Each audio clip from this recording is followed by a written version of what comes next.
start. Okay, so we're continuing on with OCIA. We'll go through the entire Bible tonight in 1 hour. Well, hopefully, or maybe just a little over, we'll see. But we'll just start off with some of the questions, which are just a good way to just warm up. And so this is a little bit of biblical trivia.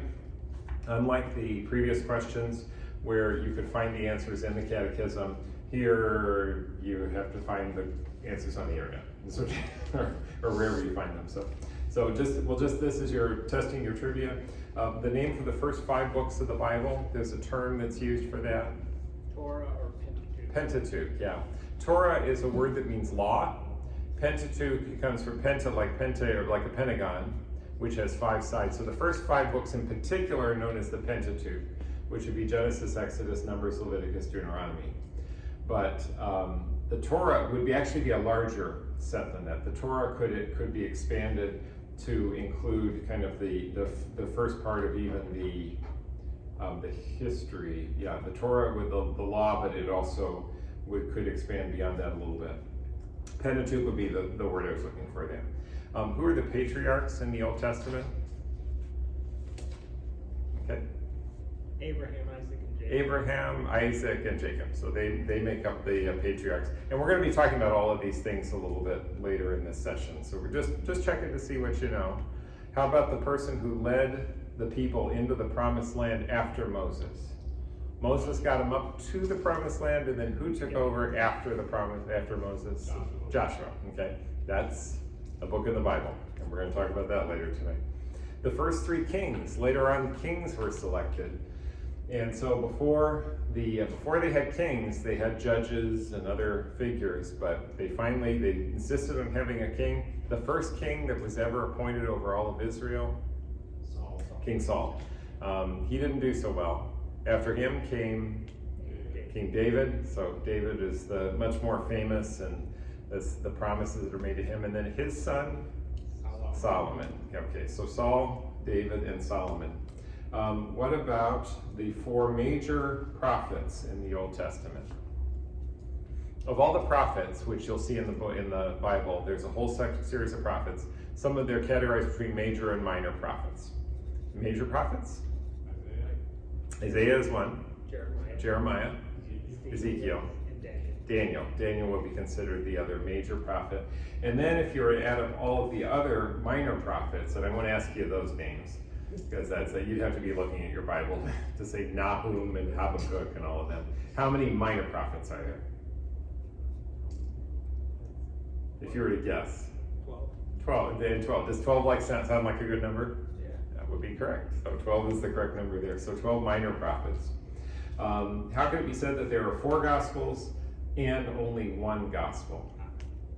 I give you Galatians chapter 1 just to make. So there's 1 gospel in the sense, how would you say that there was 1 gospel? What do you think?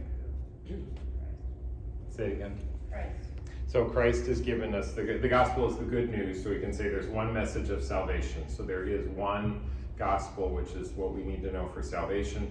How can we say that there are 4 gospels? Matthew, Mark, Luke, and John. You might say there are 4 accounts of the 1 message of salvation. So we can't say there's 1 gospel, we can say there are 4 gospels. So depending on the context. Who wrote the book of Acts? Luke. It's actually attributed to Luke. There are reasons that you can see from the very beginning of the Gospel of Luke and the very beginning of the book of the Acts of the Apostles that it has a common authorship. So we'd actually say that Acts would be the 2nd chapter not the 2nd chapter, but you might say the 2nd volume in Luke's work. For the first volume was his Gospel, and the 2nd volume, the Acts describing the early church. Other than St. Paul, who else wrote epistles? This is a little tricky because sometimes Paul wrote to some people. So he wrote to Timothy, Paul wrote to Timothy, Paul wrote to Titus, Paul wrote to Philemon. So but who were the other ones who actually wrote the letters to other people? Mm-hmm. Peter, James, and John. Peter. So we have 1st and 2nd letter of Peter. We have the letter of James, and John happened to write, or is attributed to him, 1st, 2nd, and 3rd. So we have 3 epistles from John. So they would be ones who are authors. Everything else except for First and Second Peter, James, and First, Second, and Third John. We could say the rest of the epistles were all written by St. Paul, with the exception then also of the book of Revelation, and who traditionally would be considered the author of the book of Revelation? John.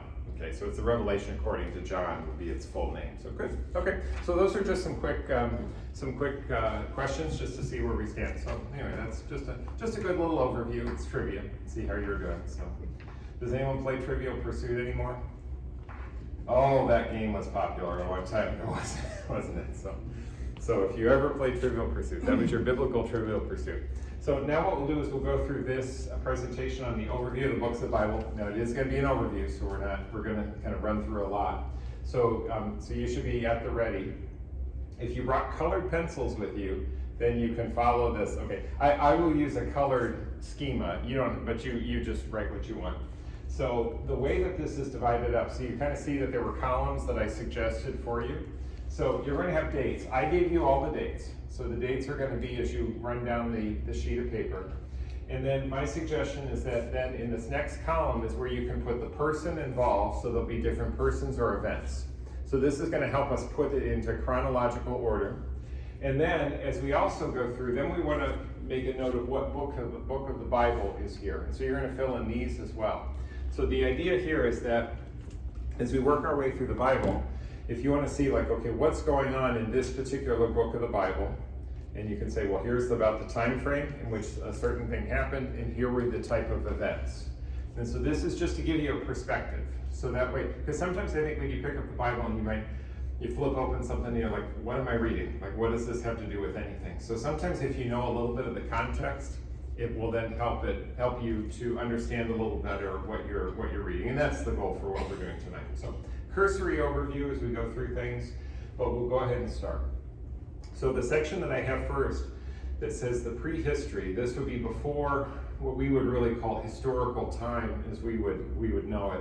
The Bible starts out with some different stories, which they're hard to assign any particular date to. So for example, where does the Bible begin? With the story of Creation. Adam and Eve and creation. So we have Adam and Eve in the Garden of Eden. And so that would be something you can put at the beginning. And that story will be told in which book of the Bible? Genesis. Okay, so Genesis, that's okay. There's an easy one. So if you have your Bibles, you can, if at the very beginning of the Bible, you can have a list of the different books of the Bible. If you wanted to have it out just so you can see the list of books of the Bible, that's fine. Everything here is going to be in the book of Genesis. Book of Genesis is actually one that I think you probably are going to know fairly well because so many of these stories are familiar. Later on, that's not going to be so much the case. But so we're in the book of Genesis. Who else appears in the book of Genesis? After Adam and Eve, they are created in the Garden of Eden. They commit the original sin by eating the fruit of the tree. And because who tempted them to do it? Serpent. The wily serpent. Okay, and the consequences is they were cast out of the Garden of Eden because of sin. And then after that, then Adam and Eve then beget children. There's a lot of begetting that goes on, and that's okay. And who comes after Adam and Eve? Who are their children? Cain and Abel. Cain and Abel. Okay. And do you remember what happened there? Did they get along? Not so much. Okay. So then the consequence of sin, Cain slays Abel. That's one of the early stories in the book of the Bible. And then after that, we kind of have that descendancy, and after them comes other children and so forth. So the story goes on a little bit in greater detail, but you have Cain and Abel, which is an important part of the story following the Garden of Eden. The next sort of major figure that you might tell that would come from kind of this mythic area where we don't assign it to a specific year because it's hard to describe, but who would be the next major figure that would come along in Genesis? Noah. So you have Noah and the flood. So that part is also in the book of Genesis. And then we could add on maybe one more story that comes from this kind of mythic, sort of outside of historical time, sort of another story. Comes after Noah and the flood, and the animals are rescued from the ark, and they come back to dry land. And everyone still speaks one language, and so we have to explain how we got to where we got now. So that's the story of the Tower of Babel. So which is more than just an app on your phone that you can use to learn languages. So No, that's Babel, B-A-B-B-E, B-A-B-B-L-E. B-A-B-B-E-L, whatever the app is. Okay. No, Tower of Babel, so a different story there. This would all be Genesis chapters 1 through 11. And then beginning with chapter 12, we now enter into more historical time. These are very approximate, but I'm just putting as an approximate time, we might say that this next figure goes back to 1900 BC, so just to give you a sense of maybe where we are. And this would now be the main thrust of the rest of the book of Exodus. And that was one of the trivia questions because I asked who the patriarchs are. So this is going to be the story of the patriarchs. And you told me already that the patriarchs were Abraham, Isaac, and Jacob. So beginning with Genesis 12, we're going to then get the story of Abraham and his wife. Oops, I gave it away because I put it up. Okay. Abraham and his wife, Sarah. And you might remember part of the story that Abraham was called out of Ur of the Chaldees, kind of out of the area of what would be Babylon. And he was called into the promised land, and he followed the call. He trusted that the Lord would be true to his promises. He would make him a great nation. He would give him the land. He would make his name a blessing. And Abraham believed all that, except there was a problem. They didn't have any children. So how could he have numerous descendants like the stars of the sky if he didn't have a descendant? Well, that would be solved eventually because what would happen? Abraham and Sarah would have Isaac. Okay. So Isaac would come along, and then God would say, oh, and by the way, I want you to sacrifice Isaac. You remember that story? I want you to take him up and offer him up as a sacrifice, except that the angel spared Isaac's life at the very last moment. So that's all part of the Abraham story. Those are great passages. Isaac's wife? Rebecca, yeah, okay. So Isaac and Rebecca. So Rebecca is obtained as a wife from their native land to provide a wife for Isaac. And so the story continues as Isaac then inherits the promise. Still, there's just one descendant. We're far from numerous as the stars of the sky, as has been said. But here we make a little bit more progress because Isaac gives birth, or Isaac becomes the father of Jacob and Esau. Okay, so now we've got Jacob and Esau. So you might remember the story of their two brothers. Who was the older one? Esau was actually the older. He was the one who had the birthright. And so there's a great plot on as to who would exactly. Esau was actually kind of an uncouth man. He was the one that was the hunter, whereas Jacob was the one who would tend the flocks or till the fields. And but Jacob was the one who actually tricked his brother out of the birthright.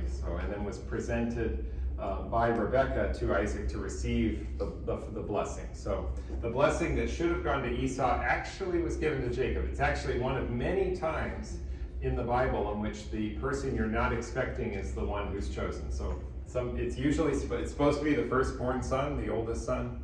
This is the first example of more than one time when this happens, when it's actually not the firstborn son who is chosen. So after Jacob and Esau, after Jacob receives the blessing, so he becomes the father of a great nation, and he gets a new name. Do you know what his name is? This is one of the times in which there says Abram was his name. Abram became Abraham, and Jacob became known as Israel. Yeah, so sometimes when you hear the Israelites, that name, all that name means is the sons of Israel, meaning the sons of Jacob. It's Jacob's new name, Israel, and from that comes the Israelites. So when we say the Israelites, we just start speaking about the sons of Jacob. And how many sons does he have? Father Abraham had 7 sons. No, Abraham didn't have 7 sons. Okay, that's it. He had 12 sons. So the 12 sons who became the 12 tribes of Israel. And he had them by means of 2 wives and 2 slaves. Okay, it's a long story. Okay. Leah and Rachel are both mentioned as brides to Jacob. So you have Leah, Rachel, their 2 handmaids, and then from the 4 of them come 12 sons. So, and the 12 sons, the 12 tribes, and we'll see their names listed in a little bit. But among the 12 sons, who is the youngest of the 12? So not Joshua, but Joseph, right? Okay. So among that we have Joseph, and remember what happened to Joseph. This is the last part of the Genesis story. Joseph is sold off, but his brothers are jealous of him, because he has the Technicolor dream coat. Okay, no, he does have a coat, and the Bible does describe a tunic or a coat that had been given. And out of jealousy, they want to kill him. Instead, they sell him off into Egypt. He goes off into Egypt, but it actually is in order to save lives, because Joseph, who has the ability to interpret dreams, is able to foretell that there will be a famine and to prepare for the famine. And so actually Joseph is the one who not only saves the lives of his family, even though they tried to betray him, but also really the lives of countless Egyptians and countless others, because he could prepare and plan for the famine that was to come. So it's actually a very Christological image, because here Joseph is the one who is sold into slavery. He's betrayed. Do you know for how much? Do you know what the going price was for Joseph? 20 pieces of silver. That's actually correct, yeah. Whereas Jesus, see, it's inflation. So we all know about inflation, right? Okay, so inflation, 30 pieces of silver by the time you get to Jesus. So that's it. No, but Joseph was 20 pieces of silver. There he was betrayed, but he ends up becoming their savior. So he ends up saving the very people who betrayed him. So it's a great Christological foreshadowing, because we see that in the person of Christ. So now from there, let's take a little bit of a pause to just situate ourselves geographically. So we've been working in the Promised Land area. This is just a modern map, just to give you an idea where we are. And so they end up going down into Egypt, and then this is where they are able to provide for their family. So Jacob and all of his children, and then their wives, and so it's I think they say there are about 70 people, but at this point, make their way down and then actually spend time in Egypt, and they're there for hundreds of years. And then they're going to leave Egypt later on when we get to around the time of the 1440s. So we're now up to this period of time, and this is the next book of the Bible, conveniently, which also describes the event that we're about to talk about, the Exodus, the coming out. So the Exodus, and this would be told in the book of Exodus. And so the main story of the Exodus is then bringing the people out of Egypt back into the Promised Land. And who's the one who's called to do that? It would be Moses. So Moses, it would be Charlton Heston, who was the one called to bring them out of Egypt. If you're familiar with the movie, The Ten Commandments. So Moses is called. He's the one who is, all the boys were supposed to be thrown into the Nile, and Moses is put inside the basket, the wicker basket, and is floated out on the Nile, and Pharaoh's daughter is the one that takes it. Oh, and this is all described in the book of Exodus. So Moses ends up becoming the least likely one to be chosen to be the savior of the people, and there we have Moses. He not only will bring the people out of Egypt, not by Moses' own power, but by the Lord's power, because the Lord is going to intervene with 10 great plagues, the 10 plagues. Remember what the 10th of the plagues was? The 10th plague was, yeah. 10th plague, just as it's supposed to be. Yeah, because you've got the rest of them are a little hard. It's like turning the Nile into blood, and then you've got frogs and gnats and boils and The Passover. the Passover. Yeah. It's the slaughtering of the firstborn. So it's from the Passover, when the blood of the lamb is put on the doorposts of their houses. All of the Israelites, or the Hebrews, that was their slave name, that then took the Passover lamb and that blood over their houses, were protected from the angel of death that passed over their houses. That's the word Passover, or Pasch. It actually comes from the idea of hopping over or jumping over. It literally means to pass over. And that's the word Passover comes from that term. But the Egyptians, who did not have the blood of the lamb to protect their houses, the firstborn in every house of man and beast were slain that night. And it was at that point Pharaoh said, "Get out." And so they left Egypt, and where'd they go? If you ask the little kids, they say, they went to Mount Sinai. Not cyanide, Sinai. Okay, that's right. So the little kids, they don't know either. Okay, so they say. So they go to Mount Sinai, and there they are given the 10 Commandments. So Moses hands them the 10 Commandments, so written on the 2 tablets of stone. And then after that, then they journey to the Promised Land, but they end up taking, how long they take to get to the Promised Land? The Lord's upset with them because they don't trust. And they also commit a sin because they fashion a golden calf. You might remember some. I'm just telling you sort of the stories that are there, without going into the detail. You might remember some of these things. And so because of their lack of trust, they end up having to wander through the desert for 40 years. So there are 40 years in which they're in the desert. And the entire story of the Exodus, so the book of Exodus will get them to Mount Sinai and to the giving of the law. But then the whole journey of wandering through the desert is told in the books of Exodus, Leviticus, Numbers, and Deuteronomy. So we can now write down all four of these books. So all four of these books are all situated during this time of Moses and this period of time of either leaving Egypt or wandering through the desert. So now we're kind of connecting the next set of books of the Bible.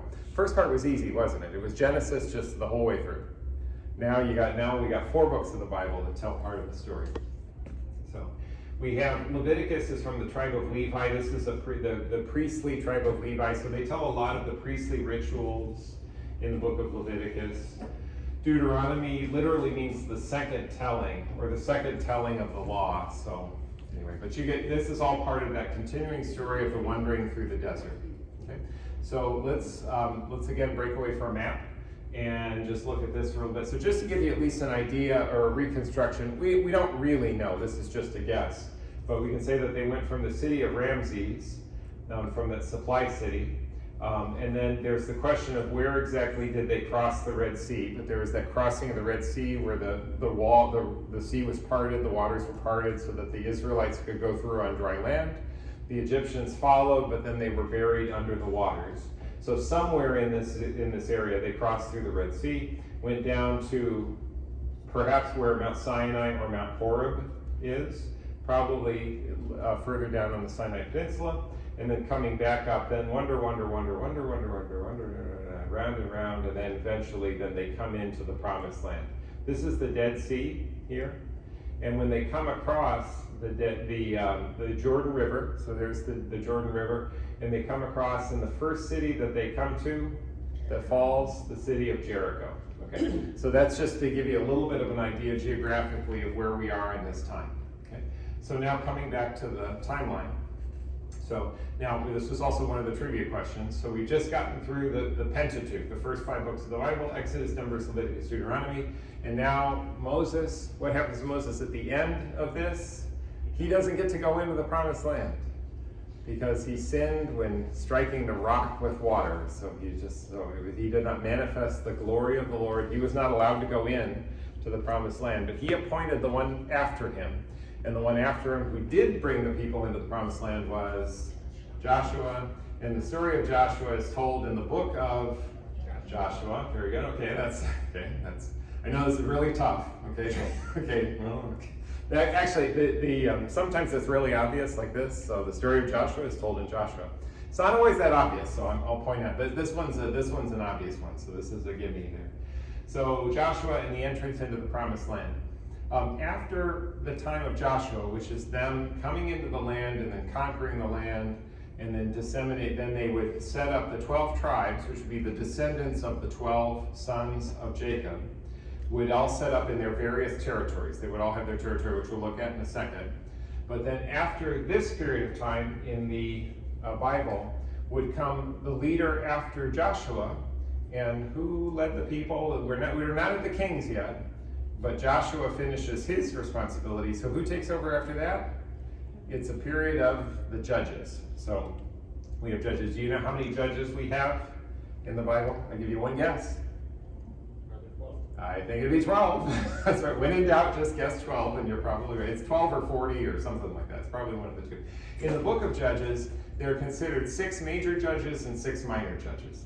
There are 6 minor judges who just get about 1 paragraph. And then there are 6 major judges who get like a whole story. So so it turns out that there are 12. And they would be found in what book of the Bible? You get one guess. It's the book of Judges. Okay. So we've just gotten through Joshua and Judges. Okay. So the story of the Judges is told in Judges. The story of Joshua is told in Joshua. Let's look at a little bit about the dividing up of the Promised Land. So remember, we've got 12 tribes.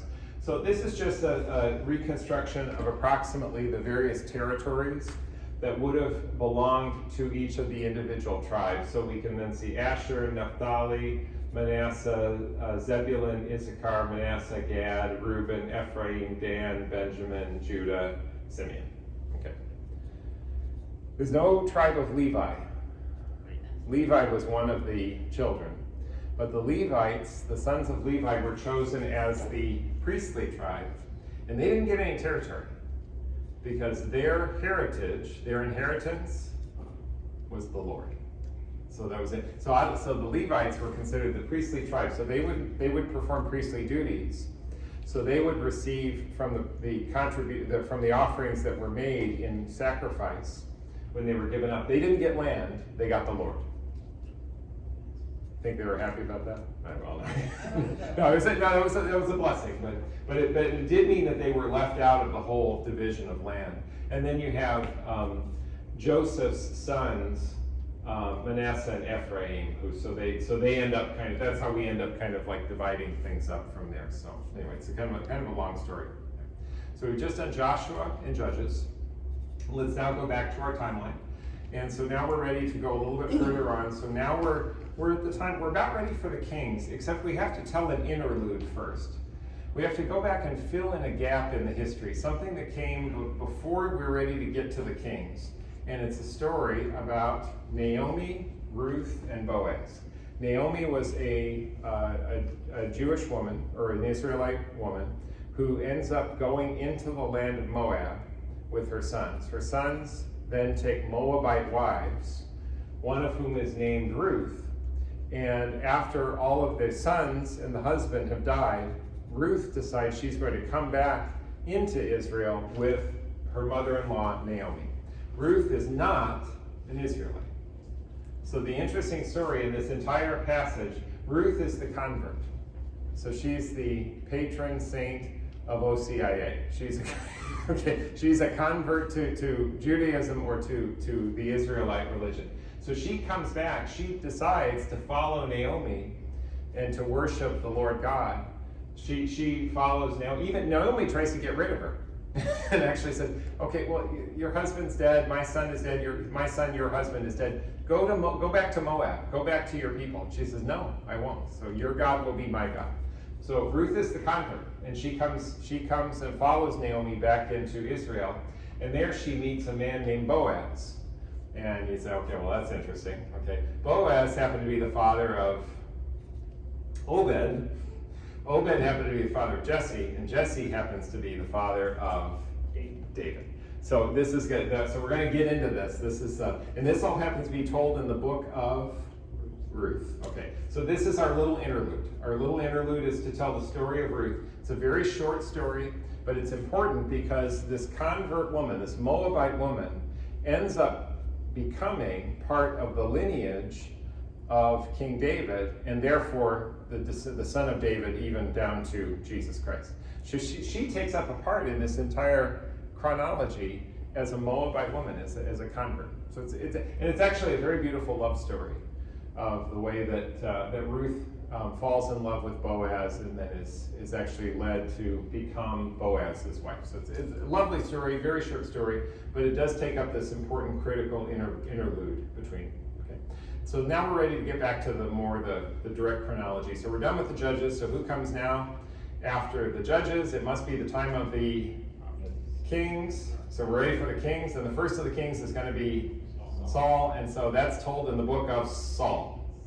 No, it's told in the book of Samuel. This is now the time of the United Kingdom, and it opens, not with Saul, but it opens with Samuel.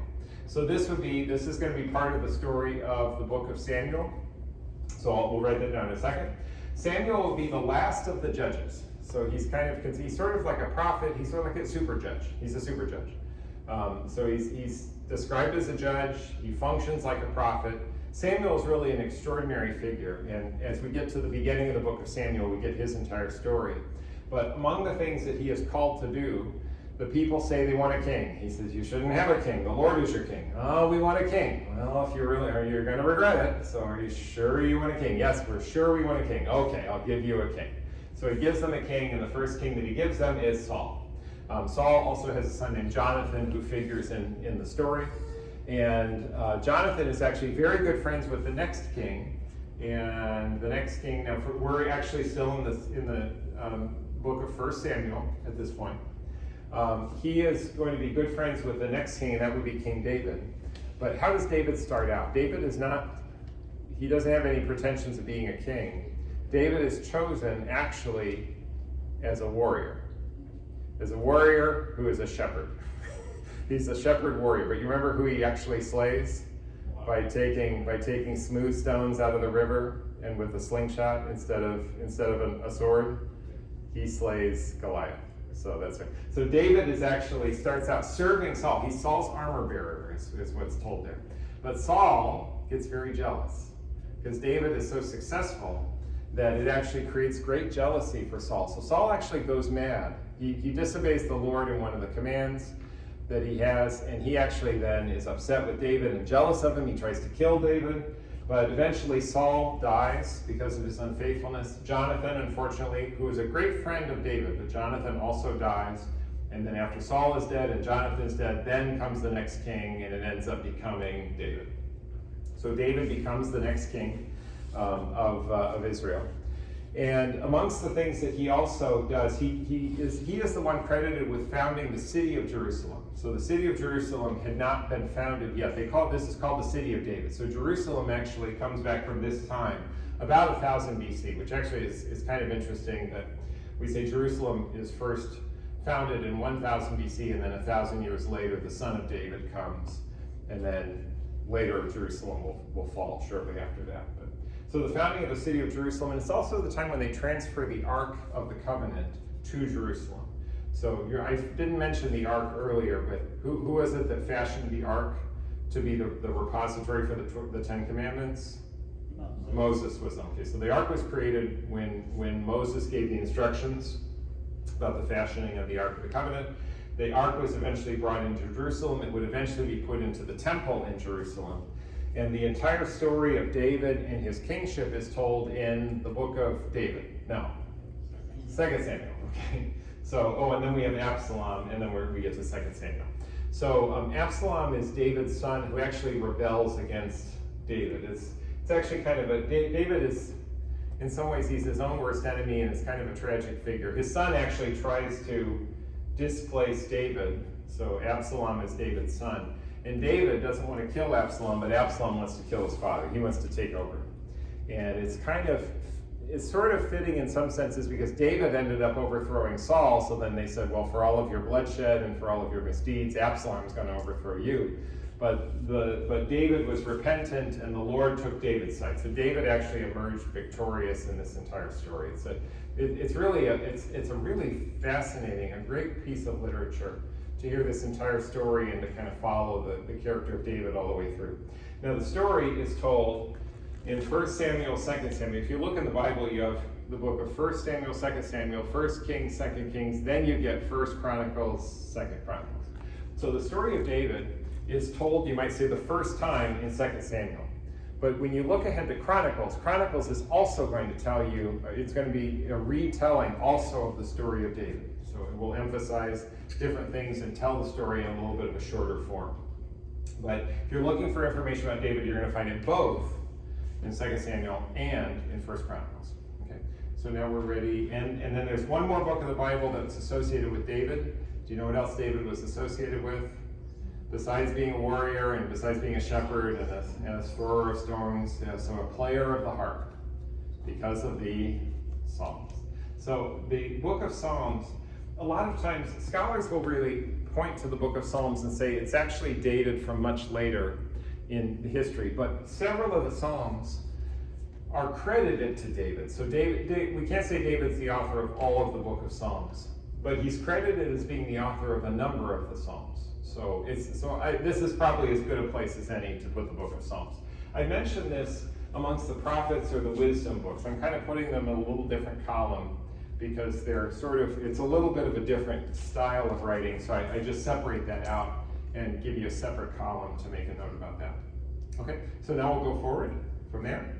And so now we're up to 960, and who's the next king to come after David?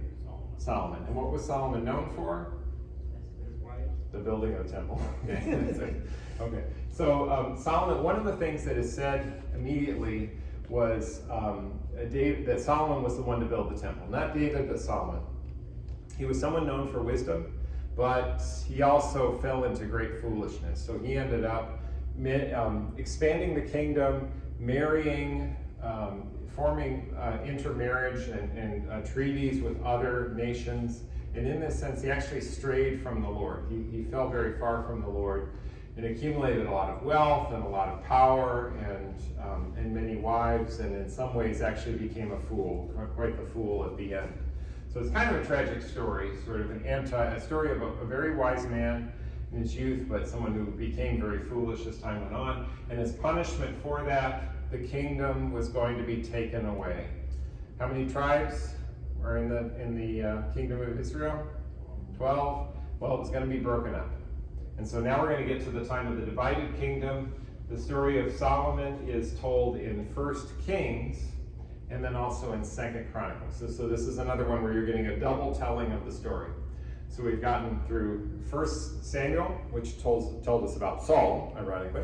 2 Samuel, and Samuel's dead by that time, by the way. So it's ironic that the 2 Samuel is a book in which Samuel is long since dead, but that's the name of the book. So 2 Samuel, which tells us about David. Now 1 Kings, which is going to tell us about Solomon, and that will also be retold in 2 Chronicles. The divided kingdom. So when Solomon dies, instead the kingdom is going to be divided. 10 of the tribes break away and refuse to follow the son of David, and so now we have two different kings. We would have the actual king, the son of Solomon, who becomes the king of Judah. He only gets 2 tribes, and that's Rehoboam. But then the breakaway 10 tribes then choose the king Jeroboam. It's a little, keep your rhyming kings there straight. So the kingdom of Israel ends up being the northern kingdom. And then the 2 tribes that are left are the southern kingdom. You remember David was of the tribe of Judah. And so the southern kingdom is actually just called Judah. So it's Judah and Benjamin. Ends up being the 2 tribes that remain. That's where Jerusalem is. And then all the other 10 tribes break away and they become what they call Israel. Now, technically, they're all Israelites. Because remember, an Israelite is someone who's a descendant of Jacob, Israel. So they say, well, we're the Israelites. Okay. But who actually is the tribe that maintains the line of David and the city of Jerusalem? The southern kingdom, which is just called Judah. So you'll sometimes hear at this point in the divided kingdom the distinction between Israel and Judah. That's the divided kingdom between the 10 northern tribes and the 2 southern tribes. Where's the story told? It's going to be told in 1 and 2 Kings. So we're going to get the whole story of all of the various kings that follow after them, and again in 2 Chronicles. So we're now continuing on through 1 Kings and 2 Kings, and we're going to get a whole slew of kings at this point. So I can't really say that 2 Kings is the story of one king. It's kind of like the story of all the remaining kings for many generations that follow this. Let's take a break for this to see on a map what we're talking about. So we got 1st, 2nd Kings and 2nd Chronicles covering the stories. Remember the 10 tribes of Israel in the north and the 2 tribes of Judah in the south. And so here we have when I was looking for maps for this, I was just trying to find the best thing I could find. And this was actually kind of a nice way of depicting the 10 tribes would band together in what they called Israel. So there's the Jordan River, there's the Sea of Galilee, and the Dead Sea down there. And where's Jerusalem? In the southern kingdom of Judah, there's Jerusalem. But then just north of that would be the kingdom of Israel. So you have this kind of breakaway between the northern and the southern kingdoms. The southern kingdom of Judah, because they had Jerusalem, they would have Jerusalem and the temple and the priesthood. And so they actually, in some ways, had more of a tie to that kind of legitimate succession. So they end up actually becoming somewhat more faithful in the sense of at least adhering to that tradition. But the 10 northern tribes, they did not have the temple. So they began actually creating their own shrines and places to worship. So the divided kingdom, Israel, doesn't do so well fairly quickly. So now we're into this period of time after, in this divided kingdom. The next time frame here we just have to kind of pick and choose a few stories along the way. And the first story that we'll tell is the story of King Ahab and Jezebel. Jezebel, does that generate do you get positive feelings about Jezebel? No, probably not, right? Okay. So Ahab and Jezebel, This was Israel. This is the northern kingdom. And Ahab and Jezebel were known in particular for being very worldly. Ahab just was interested in just taking care of himself. Jezebel was the one who really was trying to promote the worship of the Baals, the other false gods, and really persecuting the prophets at the time. And the prophets who were sent to do battle with Ahab and Jezebel, the prophet Elijah. So Elijah and Elisha, two prophets. So they really went to war, you might say, with Ahab and Jezebel. And this would be told in the story of the book of the prophet Elijah? No. Okay. No, we're still not there. So that's told in 1st and 2nd Kings and then in 2nd Chronicles. So we're still in this historical book. So oddly enough, Elijah being one of the most important prophets, he doesn't have his own book. It's one of the few prophets who doesn't have a book named after him. You have to find his story in the historical books of 1st and 2nd Kings. So you'll get the story of Elijah and the showdown on Mount Carmel when they would see who is king and who could cause a fire to come down from heaven to consume a sacrifice. It's a great story. And you get all of these prophecies about how Ahab and Jezebel are going to be killed and slain. Jezebel is going to have dogs lick up her blood from the prophets weren't very kind. So they had a lot of not so nice things to say. But that's the whole story about Ahab, Jezebel, Elijah, and Elisha. It'll all be told in 1st and 2nd Kings, and repeated in 2nd Chronicles. 740 BC, we're going to jump forward about a century, and we're going to tell the story this time of King Ahaz. King Ahaz is the king of Judah, so he's in the southern kingdom. And one of the problems that's going to come up, and this is also continuing on through 1st and 2nd Kings, we're still in this entire phase, is that something is going to happen in 722 BC, and this is going to put Ahaz to the test. The thing that happens in 722 is that the Assyrians come down and conquer the land. And so in this period of time, and this is also in the same 1st, 2nd Kings there. So the Assyrians are coming out of the north, and they're coming across and they're descending there. This is going to be a period of time in which you're going to see successive empires building. We're going to move from one empire to the next empire. So the Assyrians would be the first kind of larger empire forming that's looking to conquer territory. And they are going to conquer and overcome the northern tribes, the 10 tribes of Israel. Because of their sinfulness, the Lord allows them to be conquered. They're going to also threaten the southern tribe of Judah. And it turns out that one of the prophets is going to tell Ahaz about that he should remain faithful. Trust in the Lord. You will not be overcome. And that's going to be, and this won't show up this is a preview of coming attractions. But the prophet who tells Ahaz to trust in the Lord is going to be the prophet Isaiah. Okay, so this is part of the story of Isaiah. And we're going to fill that in a little bit. But right now I'm just worried about the history.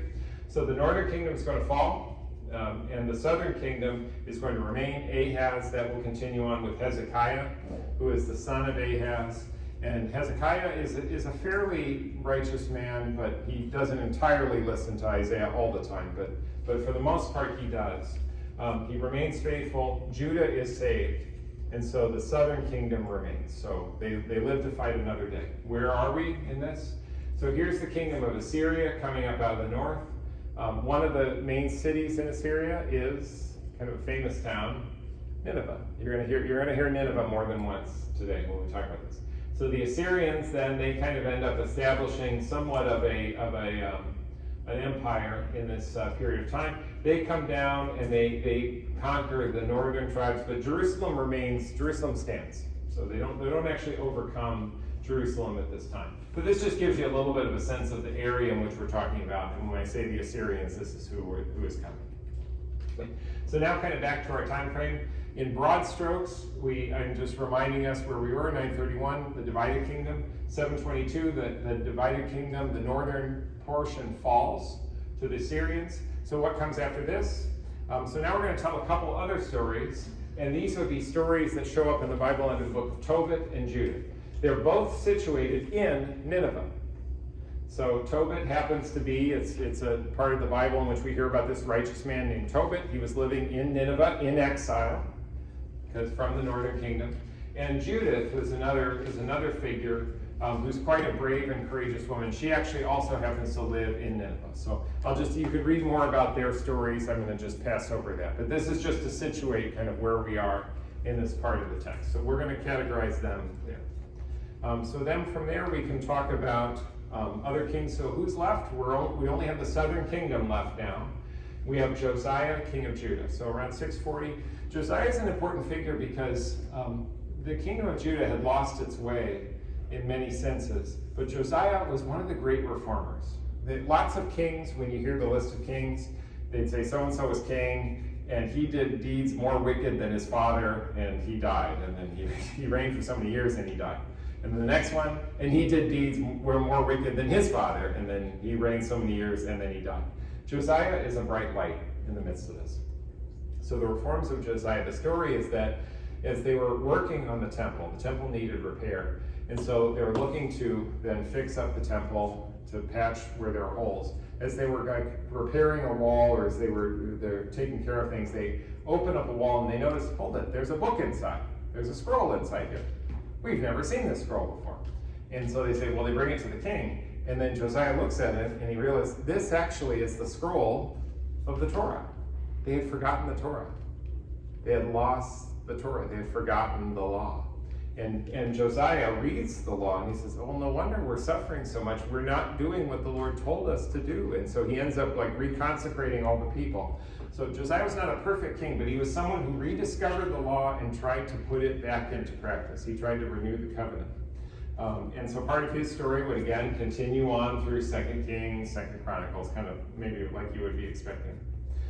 But as much as he tried to take care of the people and to reform the people, unfortunately, it wasn't enough. And after him came some horrible kings. Manasseh was one king who was just absolutely awful. But eventually would come, even Jerusalem would fall. So the northern kingdom lasted all the way till 722.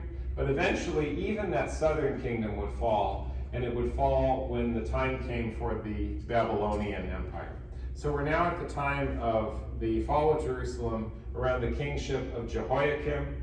This is when the city of Jerusalem was conquered, but then following that, the definitive destruction of the city. It wasn't just conquered, but it was destroyed in 586, and that's with the Babylonian exile. So we have the initial conquest of Jerusalem. I'm sorry that this is so low, so that's for you to see. The fall of Jerusalem, but then the destruction of Jerusalem, not the last time that it would happen. 586, and then comes the Babylonian exile. So I'm going to skip over to a map to show you where we are. But this just kind of gets you through this time of the fall of Jerusalem.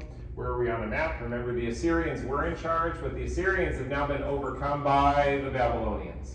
And so the Babylonians become a much larger empire. This is the Babylonian Empire. And so this is during this period of time, the 6th century BC. The Babylonians are certainly in ascendancy. And so this time, they don't just conquer, but they say they deport the Jews. They deport the Israelites. And they exile them to Babylon. So they take them away from the land. So now they've lost the city of Jerusalem. It's been destroyed.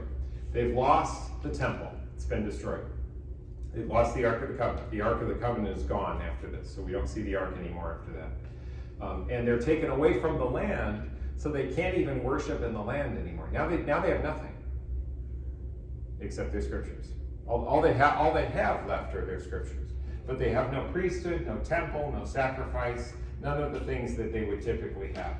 So now this is just recapping about the divided kingdom, the fall of the northern kingdom, the fall of the southern kingdom, the Babylonian exile. Well, what would happen after that? Well, eventually, they didn't stay in there forever, right? So eventually they came back from exile.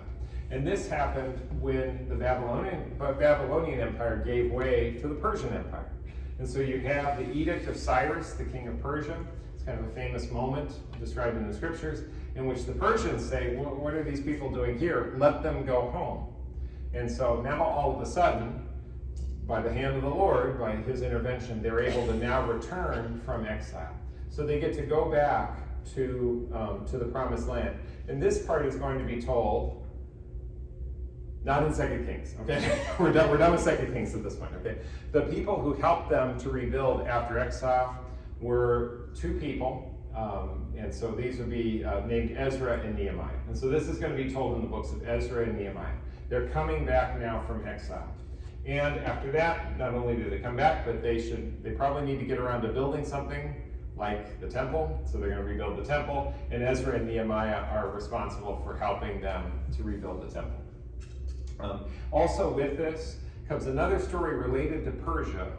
So we're going to actually throw in the book of Esther here, because she actually was a queen of Persia. She was part of the harem, or part of the court of the king of Persia. And there's a story about Esther's courage in interceding for the people, and that's a story worth telling, but I won't tell it here. So it's kind of a shorter book, but that's where I would situate the book of Esther, because it also takes place in Persia.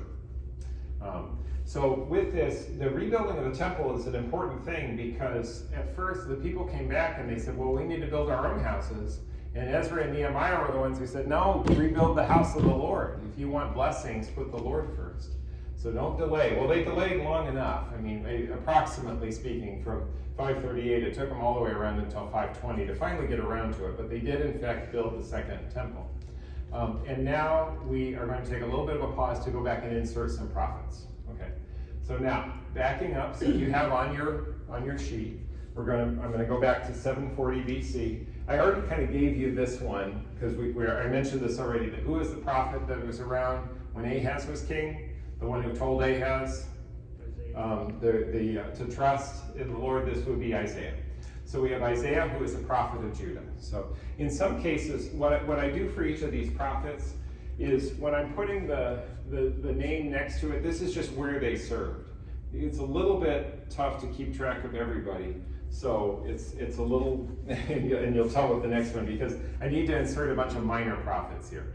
So here, good luck. If you want to make a note of the different minor prophets, these would all be minor prophets that were serving kind of in this time frame. Some of them were sent to the northern kingdom of Israel. That would be Hosea and Amos. Some of them in the southern kingdom. Micah was one who was prophesied in Judah. Some of them were sent to prophesy to the other pagan lands, to the other Gentiles. Obadiah was sent to the land of Edom. Jonah, remember Jonah and the whale? Jonah had to go to Nineveh. The Lord cared enough about the Ninevites to even though they couldn't distinguish their right hand from their left, but the Lord wanted to try to save the Ninevites. And Nahum went to Nineveh as well. So that's for completeness, if you'd like. Now the minor prophets are kind of, it's kind of a small detail, but if you were looking to situate them, this is where we would put them.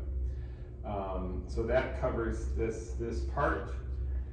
And if you're done, when we're done, I'm going to click. Okay. So this is like the teacher is looking to see if you're furiously raised. So. Yes. Okay. Okay. If you don't get the minor prophets, it's not the biggest thing in the world, but okay. But we're going to leave these minor prophets in the dust in just a second. Okay. And if we need to go back, we can go back if necessary. For most of the minor prophets, their books are just a couple chapters, so it's okay. So I'm going to push on. Okay. And so now when we get to, now I'm a little bit further, and we're going to insert a few more prophets. So here we're going to get to a couple of these more minor prophets. So Joel and Zephaniah, two more of the minor prophets of the 12. There are 12 of them all together. So, and of course, remember at this time, the northern kingdom, gone, right? So here, these are prophets into the southern kingdom of Judah. Everything from here on is going to be Judah, not Israel any longer, because Israel has been conquered. So Joel and Zephaniah would fall in here. But the main prophet, the major prophet whose job was to tell the people, repent, because you're going to go into exile, into Babylon. The prophet who had to speak, woe, woe, woe. Jeremiah. So Jeremiah is the main. So these are major. Isaiah, Jeremiah. I put them in bolder print to make it clear that we were talking about Jeremiah. And coupled with Jeremiah are two other books, Lamentations. So to lament is like to weep and lament. So the Lamentations, it's actually the Lamentations of Jeremiah. And also Baruch is actually Jeremiah's scribe. So actually Lamentations and Baruch are really all connected with Jeremiah. So they're telling the stories of the lament of the exile, how sad it was for them to be in exile. And then with that comes, and this is another little complication, what I'm going to call second Isaiah. Isaiah is a kind of complicated book because Isaiah has things in it that are clearly related to that first phase of the fall of Israel. But then you read a little further, and then Isaiah is talking about things that clearly relate to the Babylonian exile. So it's like, well, and Isaiah couldn't have lived that long, but the book tells those stories. So it's kind of like in the spirit of Isaiah that it continues, and then it also tells parts of the return from exile. So Isaiah is kind of divided into three parts. The first 40 chapters they call first Isaiah, and then chapters 41 through 54, I believe, or what they call second Isaiah, all centered around the Babylonian exile. And then there's going to be a third Isaiah, what they call third Isaiah, which would be the last 11 chapters, I believe, of Isaiah. So anyway, so Isaiah is also a little bit part of this section here. And with that, we can add one more person, Habakkuk, who would fit into this time frame around the exile. And during the Babylonian exile, we'll throw in one more prophet, and that will be the major prophet, Daniel. So the book of Daniel's an apocalyptic book. So it's very much filled with a lot of symbolism and stories like that. But Daniel was called while he was in exile in Babylon. So we'd actually associate him with Babylon. That's why we'll put Daniel there. So some of the minor prophets you don't have to worry about so much. Daniel would be a major prophet. So the things to pay attention to would be Jeremiah, Isaiah, Daniel. The others, if you get them, that's fine. And if you don't get them, that's fine too. Okay. So then we're going to skip forward from there, if you're done writing. And we'll get onto the return from exile. And as we come back from exile, now who's left from there? What major prophet was the great joyful prophet of the return, talking about rebuilding Jerusalem and how everything would be restored? Not Isaiah, not Jeremiah, but Ezekiel. So Ezekiel will be the major prophet in this time. But also, but this is also where we get that mysterious third Isaiah, the last part of Isaiah's book. So you get this weird, the first part of Isaiah, second part of Isaiah, and this is the third part of Isaiah, which also tells the story of the return from exile. And then we'll also throw in three more minor prophets just to bring us up to date. This would be prophets who were talking about rebuilding and restoring the temple. So the Haggai, Zechariah, Malachi, they're connected very much with this time of now rebuilding. The call to rebuild the temple. So we'll put them into this time frame here. Okay. And then we'll move on to pick up a couple other things as soon as you're done writing with this part, if you're okay. Okay. So now let's pick up something a little, I put down various times and unknown times, okay? I don't know how best to do this except here you are. So the various times, the book of Psalms is really an interesting story because some of the Psalms talk about David and his sinfulness, and you can say they really date back to the time of David.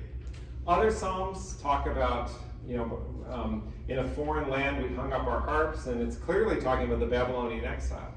And then other times the Psalms talk about we returned from exile like men dreaming. We came back, we went out carrying our sheaves, we went out sowing our seed with sorrow, but we came back carrying our sheaves with joy. And it's talking about the return from exile.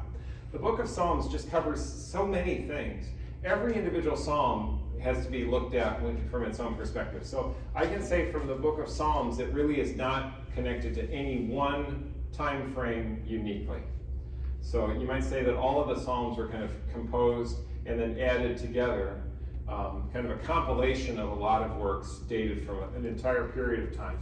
And then unknown times, this is just because they're not related to any historical events. So the book of Job talks about suffering, the suffering servant Job and all of that. It's dated from kind of the later period of time, but we can't attach it to like a specific historical event.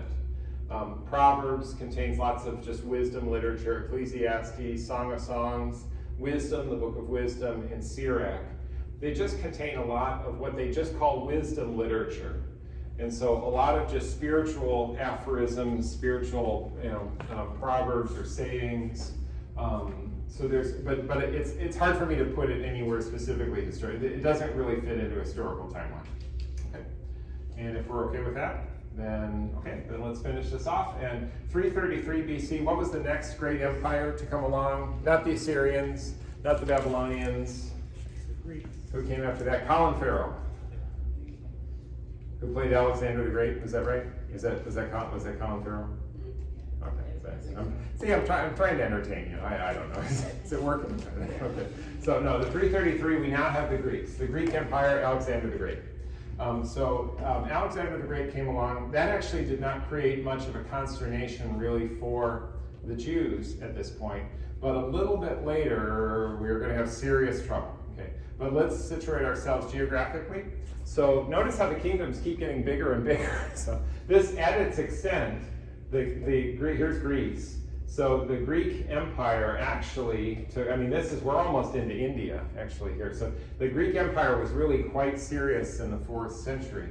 So let's come back now to our timeline. So this was okay. This didn't create a lot of problems for the Jews, but later in the 2nd century, Antiochus Epiphanes would be big trouble. So Antiochus Epiphanes would be part of this Greek Empire, or when it fractured, the Seleucid Empire. He was a Seleucid king. If you're interested in history, that might make some sense. But Antiochus Epiphanes comes along and he says, all of you need to be part of, this is the Greek Empire, you need to think Greek, you need to talk Greek, you need to act Greek, you need to worship Greek. So instead he comes along and says, oh, well, you have a very nice temple. I think that'd be a lovely place to put a big statue of Zeus. So he defames the temple. He desecrates the temple by setting up an image of the Greek gods and puts it right in the heart of the temple. And this doesn't fly for the Jews. They are not very happy about this. And they revolt, and it's called the Maccabean Revolt. And where is the story of the Maccabean Revolt told? In the book of Maccabees. Okay, so 1st and 2nd Maccabees, this is the story of the Maccabean Revolt. This is all from the time of the Greeks. So the story of the Greeks desecrating the temple, when they eventually cleanse the temple, and this is a period of about 3.5 years until they eventually conquer Antiochus Epiphanes.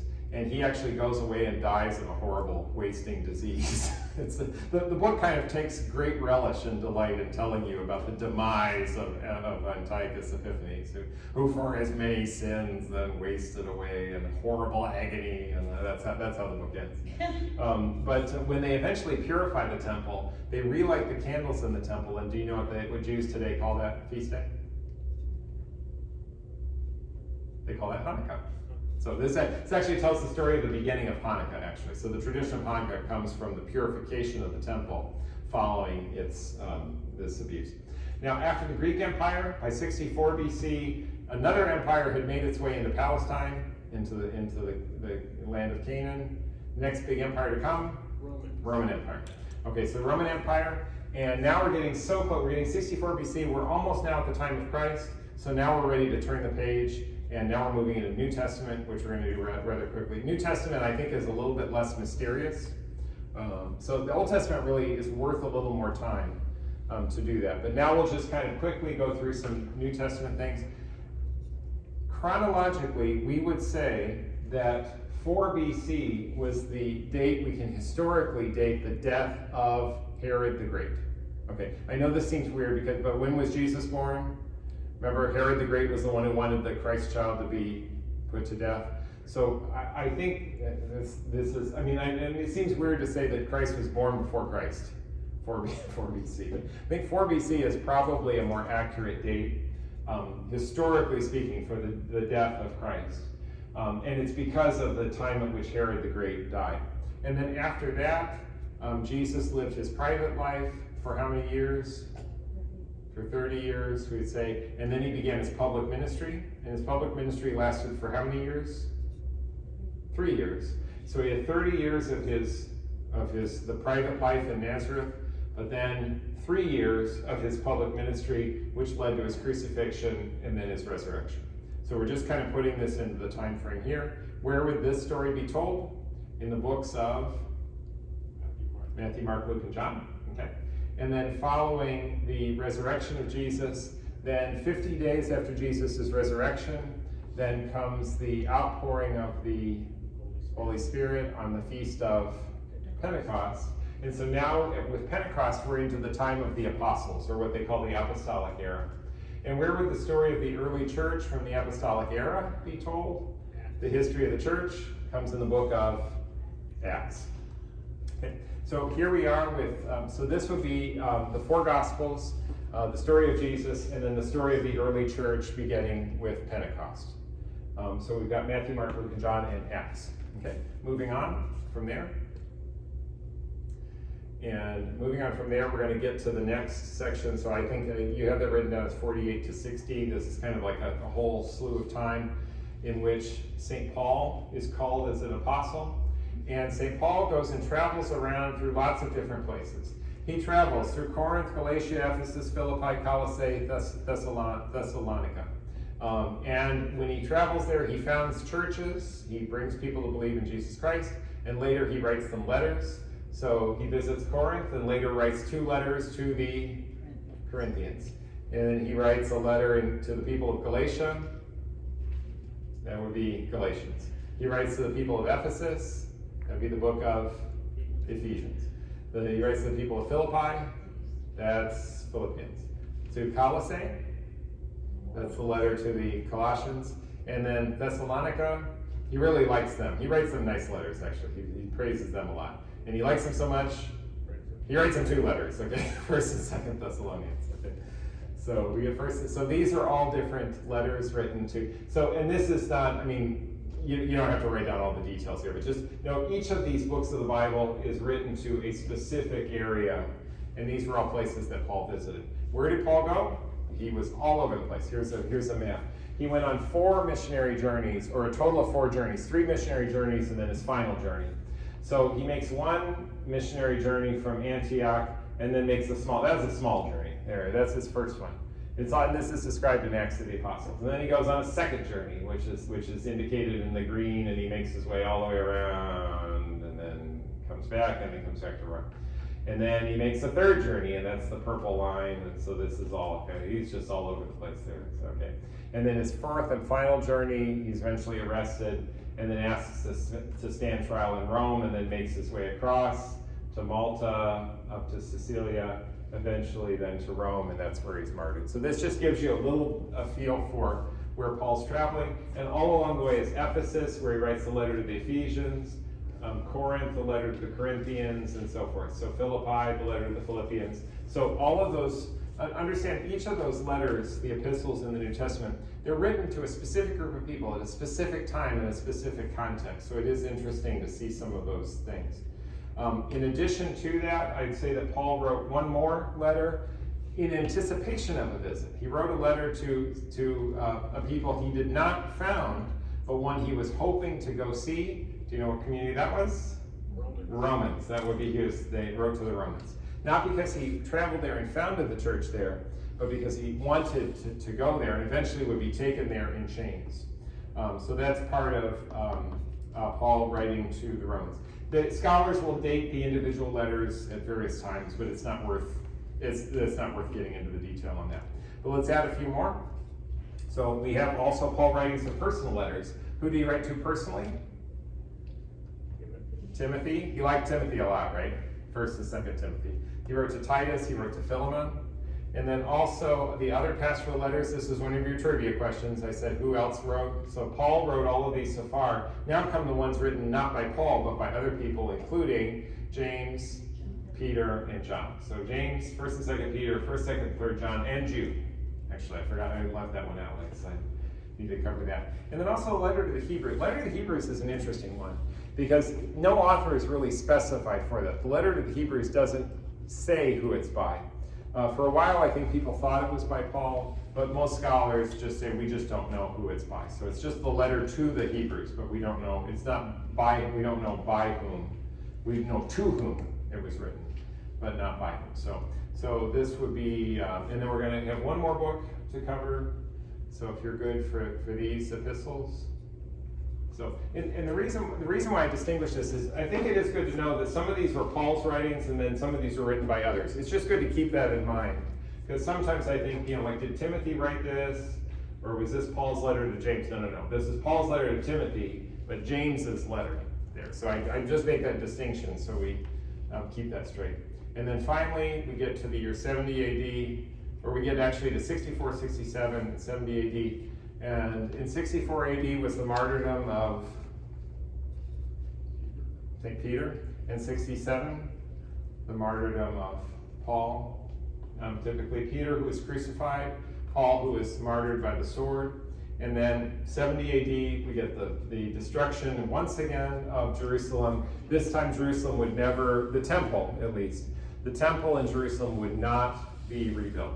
And to this day, what stands on the site where the temple used to be? The Dome of the Rock. The Dome of the Rock. It's actually, a mosque stands there today. That was where the temple once stood. But the temple has not been rebuilt since that time.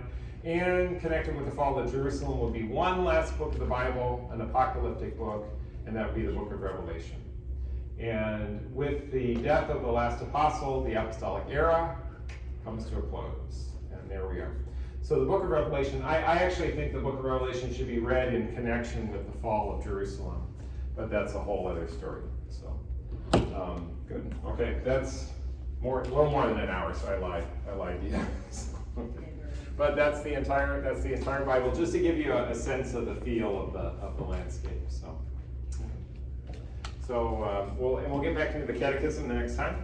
But we'll just say glory be to the Father and to the Son and to the Holy Spirit, as it was in the beginning, is now, and ever shall be, world without end. Amen. In the name of the Father and of the Son and of the Holy Spirit.